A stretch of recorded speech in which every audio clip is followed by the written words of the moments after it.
आकाश में एक गोल चांद चमक रहा था। उसे आकाशगंगा में मौजूद तारे टिमटिमा रहे थे। हरे पेड़ों का जंगल दिखाई दे रहा था। उसे जंगल के बीच से होकर अंतर्राष्ट्रीय राजमार्ग पार कर चुका था। हाईवे के किनारे एक सफेद मील का पत्थर दिखाई दे रहा था। उस पर एक नाम लिखा था, रायगढ़ 80 किमी। उसी मील के पत्थर पर एक कौवा आसमान से उड़कर नीचे आकर बैठ गया। कौवा सीधे सामने की ओर देख रहा था। कौवे की लाल आंखें सामने अंधेरे में डूबा राजमार्ग देख रही थी। तभी हाईवे पर दूर से दो हेडलाइटें चमकी और एक कार आगे आने लगी। यह एक 4 पहिया वाहन था। चालक की सीट पर एक 35 वर्षीय व्यक्ति बैठा था। उसका नाम ऋतिक था। उसकी पत्नी राजनंदा ऋतिक के बगल में बैठी थी और कार की पिछली सीट पर ऋतिक के बूढ़े पिता चंपक चाचा बैठे थे। उनके बगल में उनका 10 वर्षीय पोता रांडूनाथ बैठा था। कार हाईवे पर तेज गति से चल रही थी। ऋतिक दोनों हाथों से स्टीयरिंग व्हील पकड़कर गाड़ी चला रहा था। रायगढ़ 80 किलोमीटर दूर है,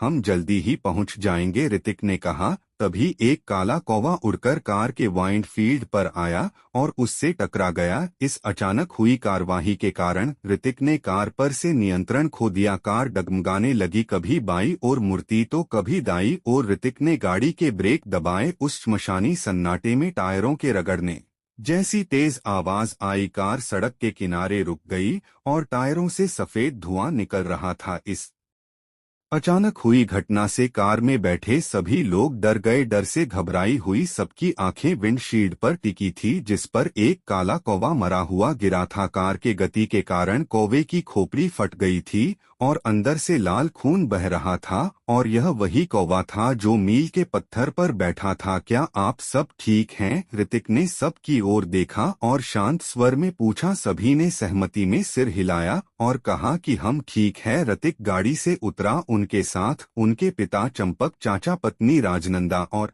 पुत्र रांडूनाथ भी उतरे। यह कौवा इतनी देर रात को हमारी कार के पास आकर मर गया, यह तो दुर्भाग्य है, ऋतिक राजनंदा ने भयभीत स्वर में कहा। राजनंदा चुप रहो, अरे ऐसी कोई बात नहीं है, ऋतिक ने कहा। बहू सही कह रही है ऋतिक, इतनी देर रात गए कौवे को मरते देखना अशुभ है। आगे चलकर हमारे साथ जरूर कुछ बुरा होने वाला है। उस कौवे की मौत एक चेतावनी है, चंपक चाचा ने बताते हुए कहा। लेकिन ऋतिक ऐसी बातों पर विश्वास नहीं करते थे। बस करो पापा, मैं इन चीजों पर विश्वास नहीं करता। जैसे ही ऋतिक ने यह कहा, उसने सड़क किनारे से एक छड़ी उठाई और खून से सने मृत कौवे को विंडशील्ड से दूर फेंक दिया। चलो कार में बैठो, हमें अभी बहुत दूर जाना है, ऋतिक ने कहा। सभी लोग वापस कार में बैठ गए, लेकिन राजनंदा और चंपक चाचा दोनों डरे हुए थे। उन्हें मन ही मन लग रहा था कि कुछ बुरा होने वाला है। 10 से 15 मिनट के बाद ऋतिक ने राजमार्ग के बाईं ओर एक सड़क देखी। सड़क के किनारे जमीन में गड़ा एक सफेद बोर्ड दिखा, जिस पर लिखा था रायगढ़ शॉर्टकट। उसी सड़क पर एक तख्त के नीचे एक भिखारी खड़ा था। उसके बदन पर फटी बनियानी थी, नीचे फटी निक्कर, बाल बड़े हुए थे, चेहरे पर लंबी दाढ़ी थी। उस भिखारी को देखकर कोई भी कहता, अरे यह तो आईआईटी बाबा है। ऋतिक ने भिखारी के पास कार रोक दी। क्या भाई, यह सड़क कहाँ जाती है? ऋतिक ने भिखारी से पूछा। इस पर भिखारी ने अपनी लाल आंखें बड़ी कर ली और बांस की तरह मुस्कुराते हुए बोला, यह सड़क आपको वहाँ ले जाती है जहाँ आप जाना चाहते हैं। उस भिखारी ने गढ़ स्वर में कहा। अच्छा, पर कहाँ? ऋतिक ने फिर से पूछा। यह सुनकर भिखारी की मुस्कान गायब हो गई और उसके चेहरे पर एक गहरी गंभीर अभिव्यक्ति फैल गई और उसने गंभीर स्वर में कहा, मौत। उस भिखारी की यह बातें सुनकर कार में बैठे राजनंदा और चुंबक चाचा दोनों ही डर गए। उनकी आंखें डर से बड़ी हो गई। मजाक कर रहा हूँ सेठ जी, यह सड़क आपको रायगढ़ ले जाएगी। आइए, मुझे देसी शराब पीने के लिए 50 रुपए दीजिए। भिखारी की बात सुनकर ऋतिक और रांडनाथ दोनों हंस पड़े। यह तो बहुत बढ़िया मजाक है। यह कहते हुए ऋतिक ने अपनी जेब से भिखारी को 100 रुपए का नोट दे दिया। जाओ ऐश करो, ऋतिक ने कहा। उसी भिखारी ने अपनी जेब से 50 रुपए का नोट निकाला और ऋतिक को दे दिया। मेरा भीख मांगने में नियम है, मैं जितना मांगता हूँ उतना ही लेता हूँ। भिखारी पीले दांत दिखाते हुए मुस्कुराया और कार स्टार्ट की और लाल टेल लाइट दिखाई दी और कार साइलेंसर से काला धुआं छोड़ते हुए चली गई। भिखारी अभी भी उस शॉर्टकट सड़क पर खड़ा था, लेकिन उसका रूप पहले से अलग दिख रहा था। उसके चेहरे पर एक जानलेवा मुस्कान थी। उसकी आंखें लाल हो गई थी, जैसे कि उनमें खून भर गया हो। उसका चेहरा लाश की तरह सफेद हो गया था। उसकी नाक किसी चुड़ैल की तरह बड़ी हो गई थी। मैंने उनसे 50 रुपए लेकर मौत का टिकट खरीद लिया। चकवा चकवा हूँ मैं। वो भिखारी एक धोखेबाज छलावा भूत था। उसने ऋतिक की फैमिली को अपने जाल में फंसा लिया था। अब मौत का खेल शुरू होने वाला था। अचानक भिखारी का शरीर सफेद राख में बदल गया और 50 रुपए का नोट हवा में गोल गोल घूमता हुआ जमीन पर गिर गया। और उस नोट के आगे कोई रास्ता या शॉर्टकट नजर नहीं आ रहा था। हाईवे पर ऋतिक की कार तेजी से दौड़ रही थी। ऋतिक, मुझे वो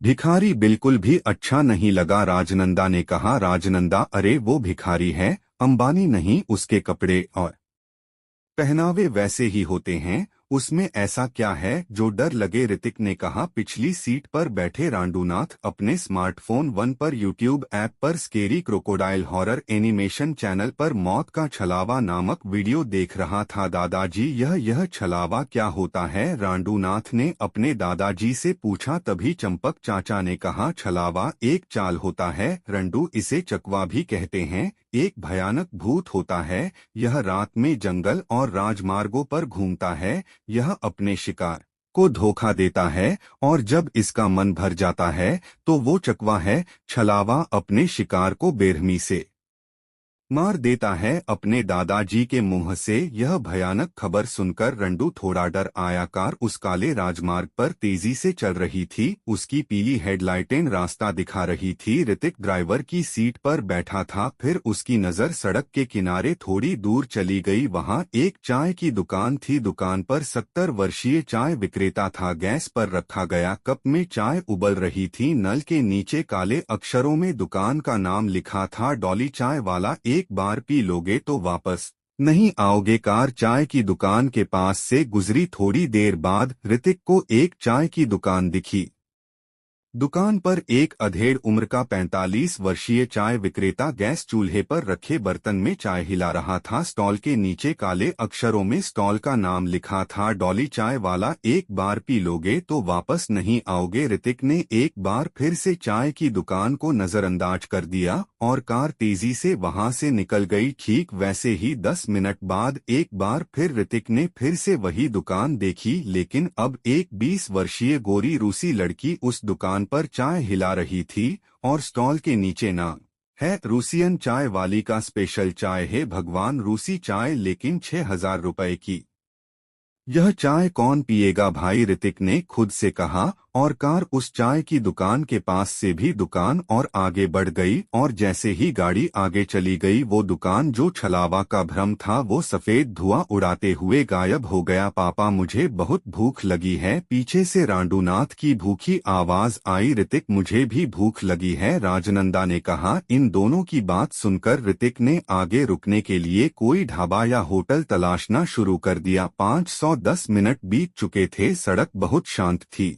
वहां ऋतिक की कार के अलावा कोई नहीं था। तभी ऋतिक को सड़क के किनारे एक ढाबा दिखाई दी। ढाबे का नाम था जियो ढाबा। जितना चाहो खाओ। झोपड़ी के बाहर 5-6 बिस्तर लगे थे जिन पर लोग बैठकर खाना खा रहे थे। ऋतिक ने शेर के पास कार रोकी। उसका परिवार कार से बाहर निकल आया। वो ढाबे पर आया और एक बिस्तर पर बैठ गया। एक वेटर ऑर्डर लेने आया। क्या चाहिए सर? वेटर ने अपनी गहरी ठंडी आवाज में कहा। ऋतिक ने 4 पूरी भाजी का ऑर्डर दिया और वेटर ऑर्डर लेकर चला गया। बेटा, मैं अभी आया, चंपक चाचा ने एक उंगली से इशारा करते हुए कहा और बिस्तर से उठकर ढाबे के पीछे बने वॉशरूम में आ गए। वॉशरूम का एक छोटा कमरा था। सफेद दीवारें थी। वॉशरूम के लिए एक कमरा था। दीवार पर एक पीला बल्ब जल रहा था और उसके नीचे एक आईना लगा हुआ था। फ्रेश होने के बाद चंपक चाचा ने नल के पानी में अपने हाथ धोए, झुककर अपना चेहरा धोया और फिर सीधा खड़े हो गए। तभी उनकी कमर चमक से भर गई। हे राम! चंपक चाचा के मुंह से पीड़ा के साथ भगवान का नाम निकला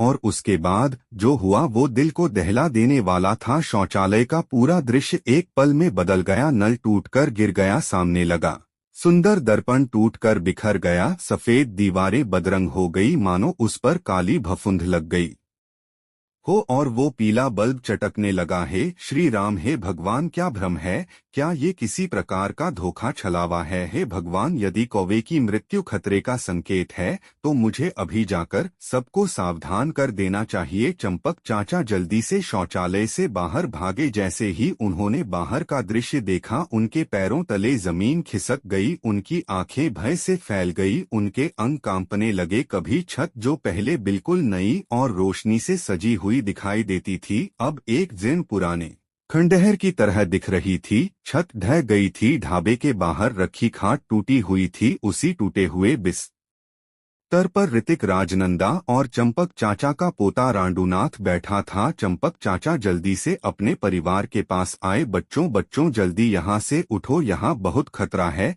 चलो जल्दी से यहाँ से निकलो, चंपक चाचा ने जल्दी से कहा। ऋतिक, राजनंदा और रांडूनाथ सभी ने उन्हें अविश्वास देखा। बाबा, आप क्या बातें कर रहे हैं? देखिए, यहाँ खाने के लिए इतने सारे लोग हैं, ढाबे पर लाइट जल रही है, और आप क्या कह रहे हैं? ऋतिक ने कहा। ऋतिक, राजनंदा और अंडू तीनों उस भ्रम से धोखा खा गए थे। उन तीनों को झोपड़ी एकदम नहीं लग रही थी, और जो आत्माएं मर चुकी थी और उस भ्रम में फंस गई थी, वो बिस्तरों पर बैठी और खाना खा रही थी, लेकिन चंपक चाचा को उसमें कुछ भी दिखाई नहीं दिया। उन्हें केवल टूटी हुई छत, क्षतिग्रस्त बिस्तर ही दिखाई दिया। यह सब धोखे हैं, भ्रम है। बच्चों, आप सब एक काम करो, श्री राम जी का नाम लो तो वो धोखे का भ्रम जाल टूट जाएगा और आप सबको हकीकत दिख जाएगी। चंपक चाचा के शब्दों पर सभी ने हाथ जोड़ लिए, आंखें बंद कर ली और एक स्वर में भगवान श्री राम का नाम लिया। जय श्री राम। धीरे धीरे एक एक करके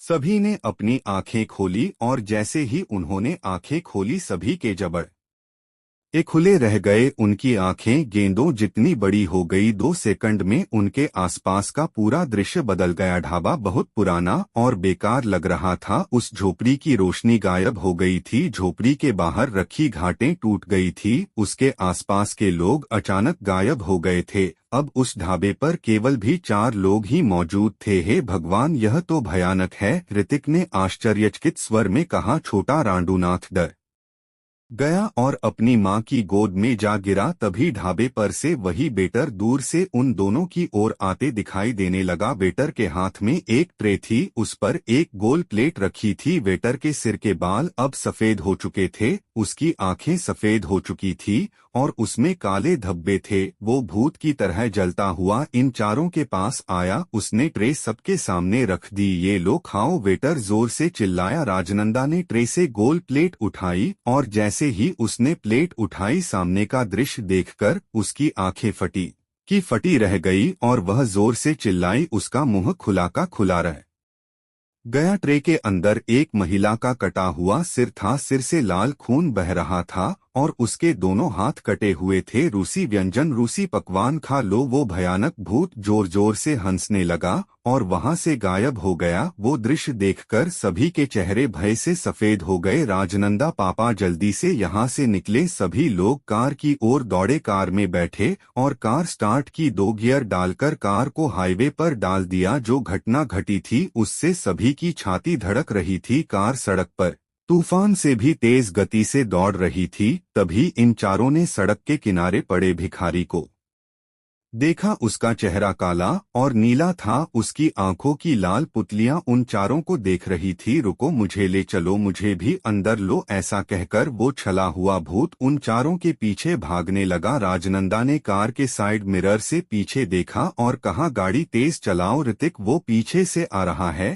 कार सड़क पर थी, वो भाग रही थी, लेकिन उसे बाहर निकलने का कोई रास्ता नहीं मिल रहा था। वो छलावा कार के पीछे भाग रहा था, चुपके से इधर उधर घूम रहा था। वो कभी झाड़ियों में दिखता तो कभी गाड़ी के पास। वो हंसते हुए, इशारे करते हुए इधर उधर दौड़ रहा था। देख, हमें धोखा दिया गया है, उस जलावे ने हमें पकड़ लिया है, अब कोई बचने का रास्ता नहीं है। पिछली सीट से चंपक चाचा बोले, पर कोई तो समाधान होगा। पिताजी राजनंदा ने तुरंत कहा। तभी ऋतिक को याद आया, कुछ समय पहले रंडू यूट्यूब पर स्केरी क्रोकोडाइल चैनल पर छलावा एनिमेशन वीडियो देख रहा था। ओह बेटा, उस वीडियो को देखो, शायद इसमें छलावे से बचने का कोई उपाय हो, ऋतिक ने कहा। रंडू ने यूट्यूब पर सेव किया हुआ वो वीडियो फिर से देखा और कहा, चालबाज छलावा भूत अपने शिकार को धोखा देकर अपनी कोई चीज उन्हें दे देता है, या शिकारी उसे अनजाने में